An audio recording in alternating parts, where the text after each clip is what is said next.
Muy buenas tardes. Gracias por estar una vez más con nosotros en esta programación en español del Canal 17. Les saluda Pedro Corso, periodista de Martín Noticias. El presidente Chávez, Hugo Chávez, presidente de Venezuela, falleció esta semana. Esto se informó el pasado martes. La muerte de Chávez, por supuesto, ha generado en Venezuela numerosas reacciones, pero también alrededor del mundo. Su muerte, un dirigente carismático, muy controversial, que generó situaciones precarias en su país para muchos y situaciones beneficiosas para otros, va a ser el tema de hoy. Pero más que nada, la repercusión de esa muerte dentro de Venezuela y hacia el exterior. Para eso hemos invitado a dos venezolanos que han estado en este programa en numerosas ocasiones. Horacio Medina, experto petrolero, pero también analista político. Alexis Ortiz, periodista, político, pero también un profundo conocedor de la realidad latinoamericana y de la repercusión de lo que acaba de ocurrir en su país pueda tener en el hemisferio. Así que sin más detalles, vamos a abordar con Horacio y con Alexis lo que pasa en Venezuela. Horacio, que llevas mucho tiempo sin venir a este programa, sí, bueno, por descuidos míos, pero también por tus viajes, ambas razones. Alexis lo tenemos por acá lamentablemente con más frecuencia. Vamos a ver de qué manera lo controlamos. Lamentablemente más para ustedes, afortunadamente para mí. Y para el público. Horacio, la muerte de Chávez, ¿qué espacios abres en Venezuela o qué situaciones difíciles genera? Pedro, lo primero que yo podría decir es algo que leí muy recientemente, una frase que me parece que recoge el sentimiento que muchos tenemos. Yo creo que toda muerte se respeta, pero solo algunas se lloran, no todas se lloran. Y yo lo que puedo ofrecer en este momento es respeto a la muerte de Hugo Chávez y nada más. Respeto que, por cierto, él no ha dado a las miles y miles de personas que han sido seriamente afectadas por un régimen autocrático con una profunda convicción totalitaria del poder. Y esa es la verdad. Pienso además que cuando esta dolorosa embriaguez que el fallecimiento de Chávez causa en un sector importante de la población venezolana haya pasado, y también de América Latina. Y también, bueno, yo diría que en el mundo, porque ciertamente el populismo, que es la base fundamental está extendido de esa teoría, por todo el orbe. Es correcto. Yo creo que cuando eso suceda, cuando ese despertar comience a suceder, vamos a encontrar o se van a encontrar un país con una crisis política profunda, económica y social, porque es una realidad. Yo creo que Chávez logró algo tremendamente importante, anuló sectores importantes por muchos años de lo que significaba la alternativa democrática, que ha comenzado a surgir de hace 6 o 7 años para acá de una manera, digamos, perseverante, con sus errores y sus aciertos. Segundo, ha destruido una economía, básicamente todo el sector privado, el aparato productivo nacional está destruido, un país que importa 56.000 millones de dólares para poderse mantener prácticamente que le compre todo, gasolina a Estados Unidos. Hasta la gasolina, prácticamente todo lo que se consume en Venezuela es importado.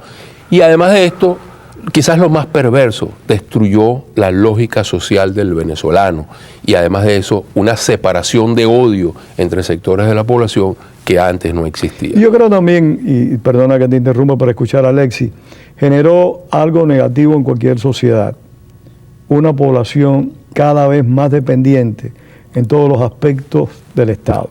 Efectivamente. Yo creo que ese parasitismo que Hugo Chávez creó, que se creó en Cuba también, donde esperamos que papá gobierno resuelva todos los problemas, es a la larga la peor herencia de Hugo Chávez. Pero escuchamos a Alexis. Alexis, tu visión de la muerte de Chávez, su repercusión en el presente y futuro de Venezuela. Como dice muy atinadamente Horacio, esas son muertes que se respetan, pero uno no tiene por qué llorarlas. Chávez ha sido una calamidad, ha sido el peor presidente en toda la historia de Venezuela. Nunca un gobernante le había hecho tanto daño a un país como el que le hizo Chávez a Venezuela. Chávez es responsable de que Venezuela no haya dado un gran salto adelante hacia el desarrollo, porque él tuvo todos los recursos económicos, todo el poder político, todo el respaldo internacional para haber convertido... y el dinero que nunca había entrado en Venezuela... Todos los recursos económicos. Los recursos económicos es una cifra que no se puede decir. A mí me cuesta trabajo decirla porque es tan astronómica.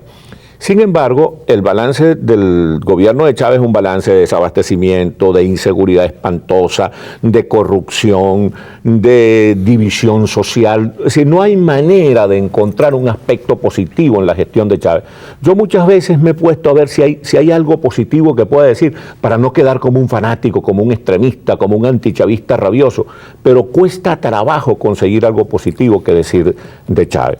Ahora lo que me preocupa muchísimo es que con toda esta celebración realmente necrofílica de la muerte de Chávez, se comience a crear la gran leyenda de Chávez y Venezuela viva la desgracia que viven nuestros hermanos argentinos, que después de casi 5 décadas de muerte del dictador Perón destruyó a la Argentina, sí. Perón convirtió un país desarrollado en un país del tercer mundo y sin embargo hoy se sigue venerando a Perón y a una demagoga represiva y corrupta como Eva Perón. La posibilidad de que el chavismo sobreviva, que yo la veo cierta, por lo menos por un periodo de tiempo, no va a ser solo para Venezuela, va a ser para el resto del continente también, porque Chávez logró realmente generar una clientela política en el hemisferio a la cual le conviene esa mística.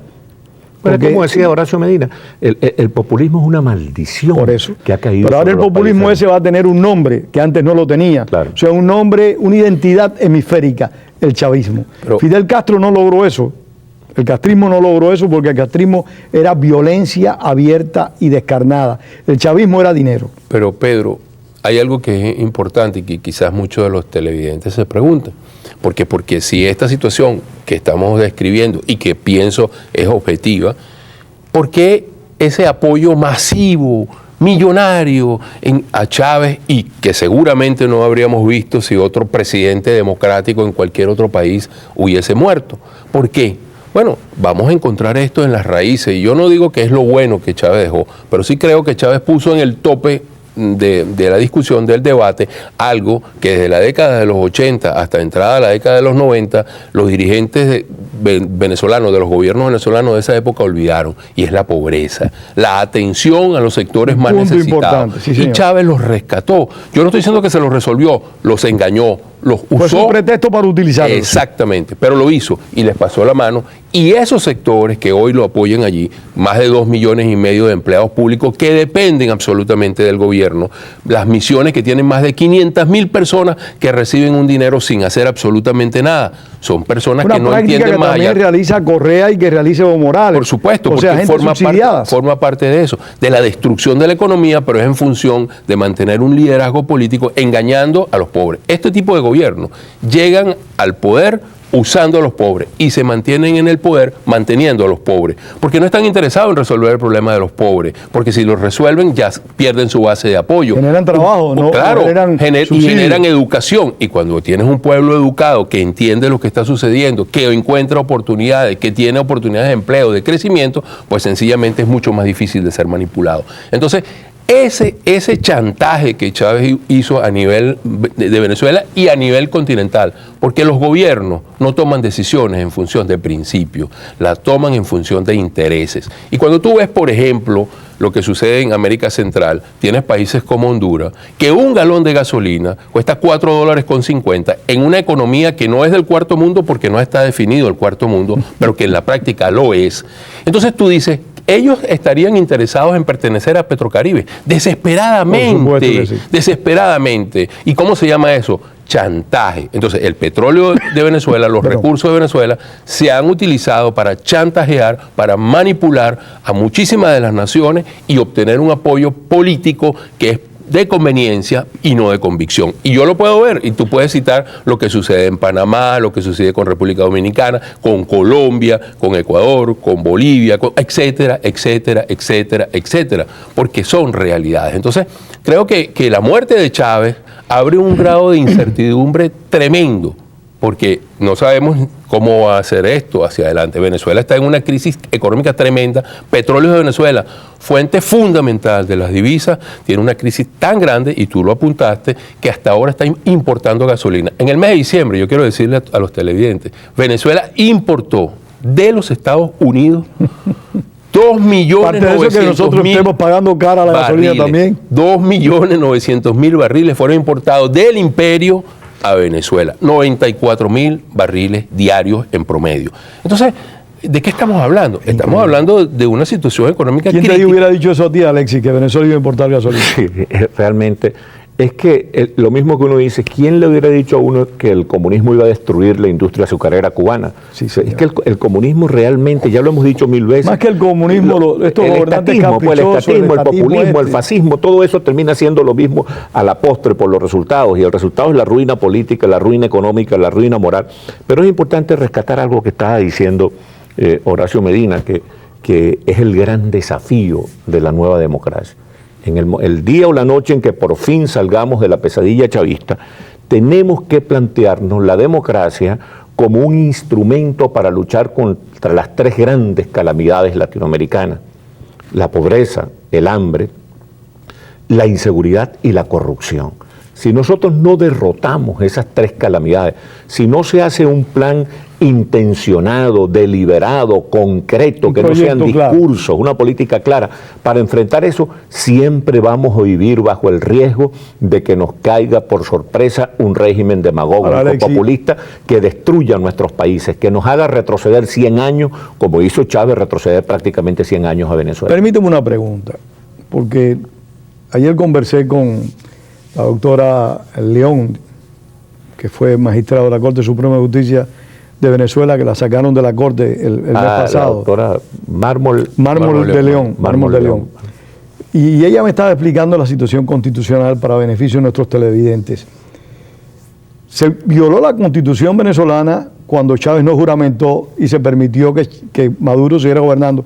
Y ahora de nuevo, en el marco de esa violación original, se sigue violando al asumir la primera magistratura del país Nicolás Maduro. ¿O no? Es que hay algo espantoso, porque la Constitución venezolana ellos la han convertido en papel higiénico.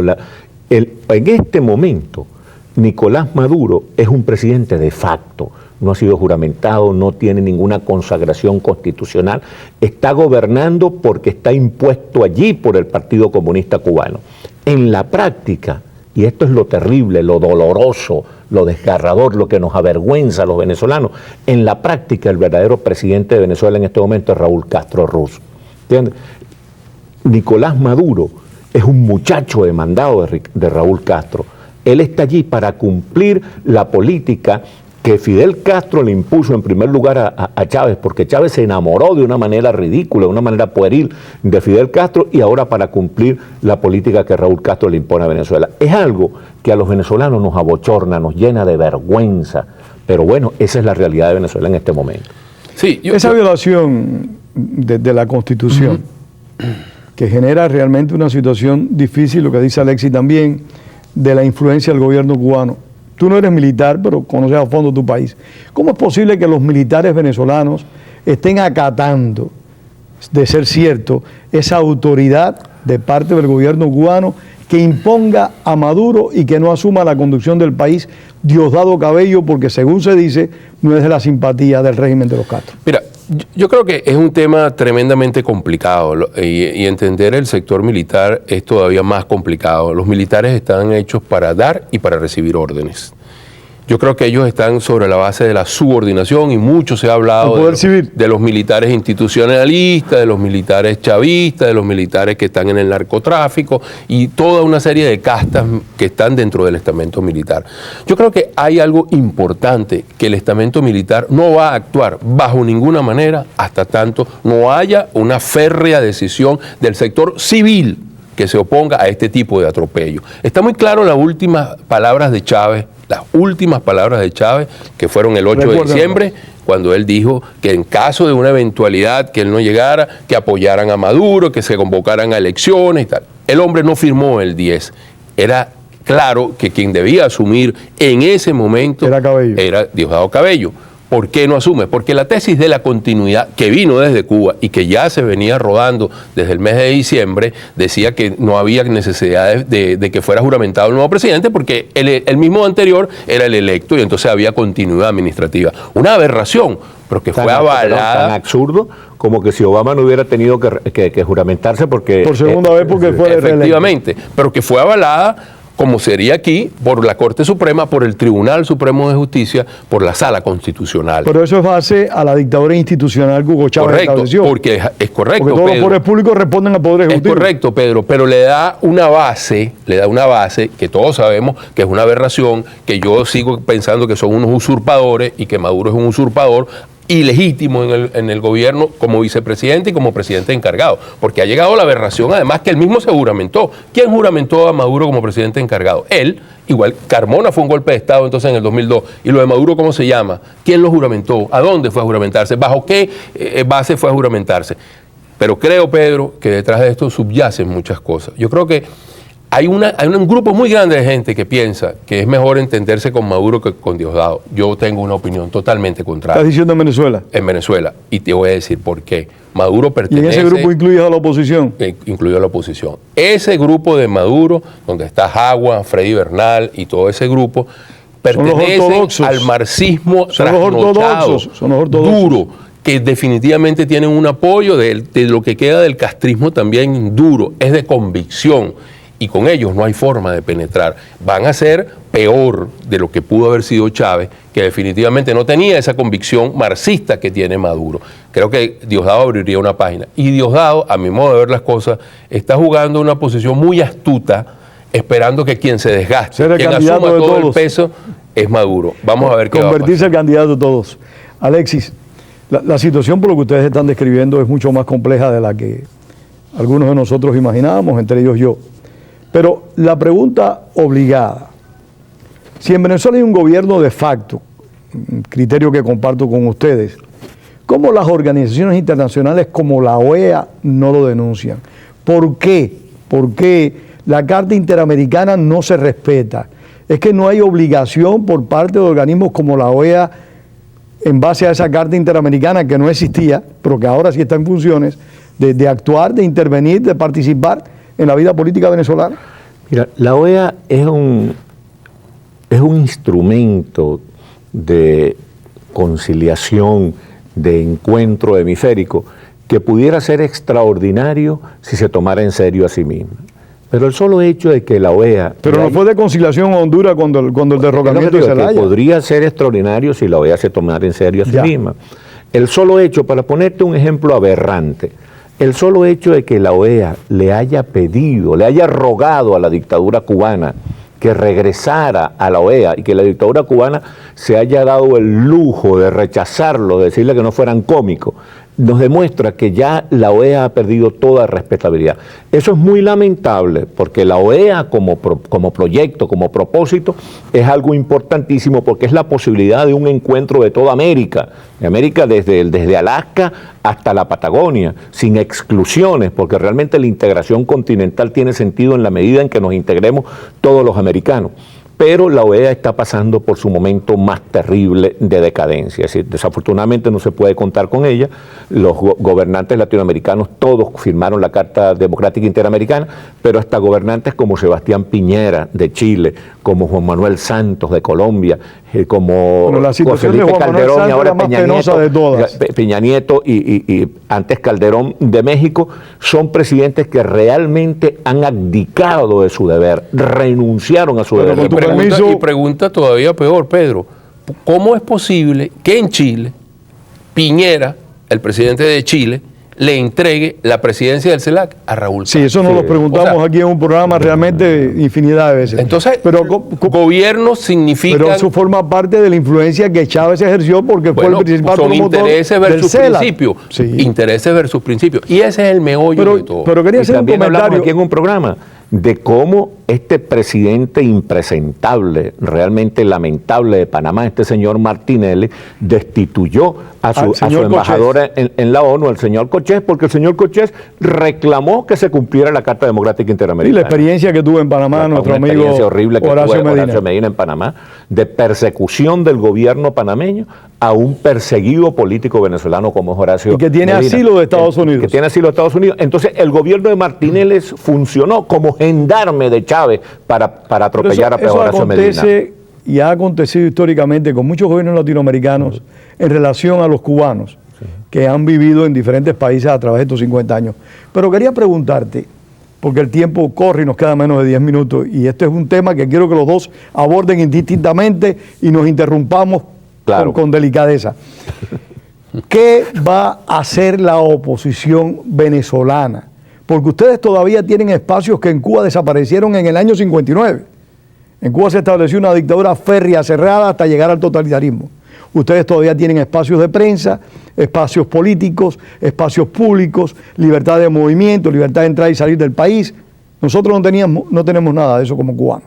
¿Qué va a hacer la oposición? ¿Qué va a hacer la MUD, Alexis? Bueno, mira, la Mesa de Unidad Democrática va a participar en el próximo proceso electoral, seguramente con el candidato Enrique Capriles Radonsky, porque ya a estas alturas no se pueden estar cambiando de caballos en mitad del río. Pero eso queda muy bonito, ¿eh? Sí, pero bueno, yo tengo que confesar que a mí nunca me ha gustado Capriles como candidato, pero lo importante no es Capriles o cualquier otro candidato, lo importante es que se mantenga la unidad de la oposición y haya un solo candidato, cualquiera que sea. Después de todo, Capriles o cualquiera es mejor que Maduro, infinitamente. Sin duda, o que Diosdado Cabello. O que Diosdado Cabello, o sea que eso está fuera de discusión. Entonces hay que preservar rigurosamente la unidad de la oposición. Para preservar rigurosamente la unidad de la oposición es necesario mantener una política de confrontación inteligente con el chavismo. Ese juego a que el radicalismo es perverso y nos hace daño es una tontería. Hay que denunciar sistemática y consecuentemente y contundentemente al chavismo. Hay que preparar un proyecto de país alternativo, porque realmente la oposición se ha quedado corta en eso, que le ofrezca al pueblo la idea de que realmente nosotros tenemos soluciones concretas para los problemas concretos de ellos, que están en el área de seguridad, de abastecimiento, de ataque a la pobreza y al hambre, de todas las cosas, de la corrupción, porque si en algún régimen se ha desenfrenado la corrupción, es en este del chavismo. Yo, solo para complementar lo que dice Alexis, ¿no? Yo creo que desde el punto de vista del sentido común y del pragmatismo político, no hay ninguna duda de que Capriles debe ser el candidato. No tengo ninguna duda al respecto. Lo segundo que quiero decir es que me parece absolutamente inútil seguir con esta discusión bizantina, sin ningún tipo de sentido, de que es que no podemos ir al proceso si no cambiamos las condiciones electorales. No hay forma de cambiar condiciones electorales en este momento. No hay ninguna forma. Sabemos que es un sistema fraudulento. Sabemos que se hacen trampas, sabemos que hay abuso de poder. ¿No hay posibilidad de ganar entonces? No, yo sí creo que hay una posibilidad importante, muy importante. ¿Cuál? En vez de debatirnos en esto de que hay que obligar, no vamos a obligar a nadie. Este es un régimen absolutamente totalitario. Entonces, ¿dónde está la posibilidad de ganar? La posibilidad está en prepararnos para minimizar esa cantidad. Siempre le achacamos la culpa al CNE, pero tenemos que voltear a nosotros. La oposición no se ha presentado de una manera firme, dura, hacer valer sus 6,5 millones de votos para exigir en la calle, no condiciones, respeto a las condiciones que existen. Yo creo que nosotros tenemos que prepararnos con los testigos correctamente, que tampoco lo hicimos. Que las auditorías se hagan como está estipulado que se hagan, que tampoco las hicimos. Y que además de esto nos preparemos. ¿Y por qué esa falta de voluntad de hacer cumplir los postulados? Bueno, porque nos debatimos en la idea de que el culpable es el otro. Chávez, por razones que tú quieras ver, las manifestaciones de los chavistas van a votar porque tienen sus intereses y porque hoy en día están montados en la idea del mito, y no hay que hablar de chavismo, se llama madurismo, porque el chavismo no existe. Muy apropiado eso, el madurismo. Chávez ya no está. Mira, hermano, además hay un elemento que es muy importante considerar. La campaña anterior de la oposición fue manejada con mucho amateurismo, ¿sí? Las técnicas electorales, de campañas electorales, no se cumplieron rigurosamente, de organizar la movilización del pueblo, de organizar la búsqueda, valga la redundancia, organizada del voto, el 1 por 10. Esas cosas no se tomaron en consideración, nos engolosinamos con las movilizaciones de Capriles, creyendo que eso nos iba a conducir al triunfo. Entonces, esas cosas hay que considerar. Eso es lo que yo creo. En alguna medida, Alexis, discúlpame, ¿no le hará falta, sin caer en radicalismo, como tú bien decías, a la oposición un discurso más definido, donde no se le haga concesiones al chavismo? Hermano, es que sin necesidad de ser virulentos, sin necesidad de ser injustos, hay que ser más firme, más claro, más preciso, grosero, nosotros estamos obligados a ser contundentes. Nosotros estamos obligados a romper. Yo creo que no lo fueron en la campaña anterior. Y hay 6,5 millones de votos que te dan esa fuerza y ese músculo. Creo que hay miedo a ejercer ese músculo. Y mientras que no lo ejerzamos, no va a haber ningún otro tipo de salida. Yo he insistido, y desde hace mucho tiempo te lo he dicho, Yo no sé si la vía electoral es la salida, pero es el instrumento para llegar a la salida. Por supuesto. Y yo creo que de una manera u otra, como sucedió en Perú cuando trataron de robar, cuando Fujimori trató de hacer aquel fraude electoral A Toledo.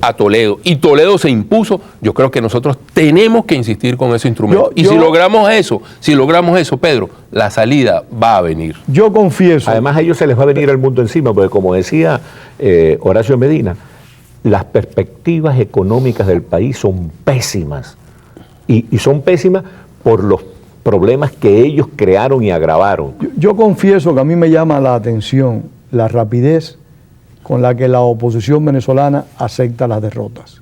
O sea, teniendo conciencia, como bien decía Horacio Medina, de cómo está estructurada la dictadura institucional venezolana, en vez de poner reparos, en vez de ser bien crítico, cuando reconozca la victoria y decir, perdimos por el ventajismo, perdimos por esto, simple y llanamente te para y secamente reconoce y admite la derrota. Yo creo que me eso parece fue un que eso error. es muy débil Un y error. eso demuestra falta de liderazgo, y tú lo dijiste antes de entrar al programa.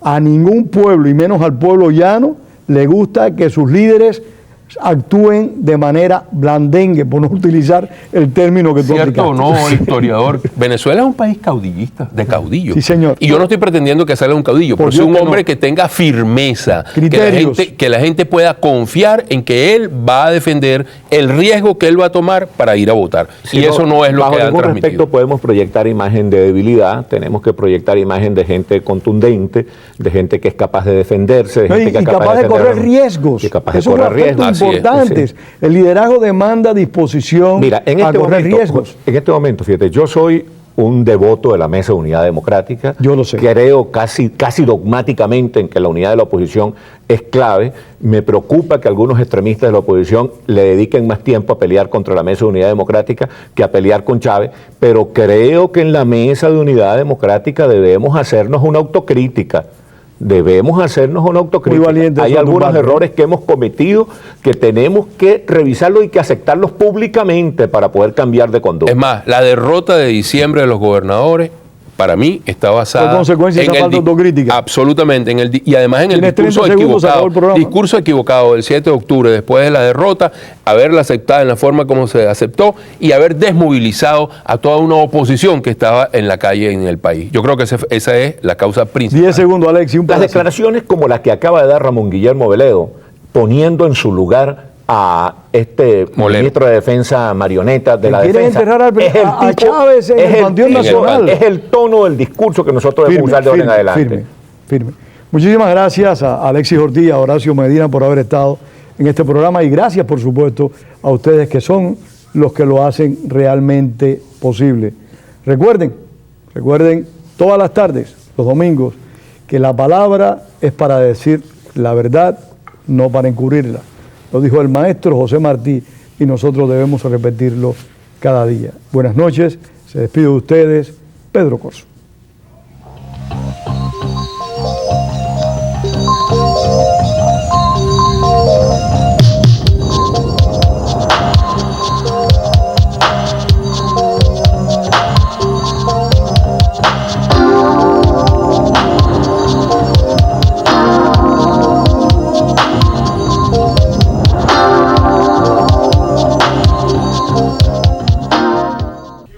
Hola, habla su amigo Pedro Corso. Cada semana usted disfruta de la programación en español en su canal 17. Esto no sería posible si no es por la ayuda financiera que usted le da a este canal 17. Envíe a este canal hoy P.O. Box 12500 Miami, Florida 33101. También se puede hacer en nuestro sitio web en wlrn.org. Muchísimas gracias.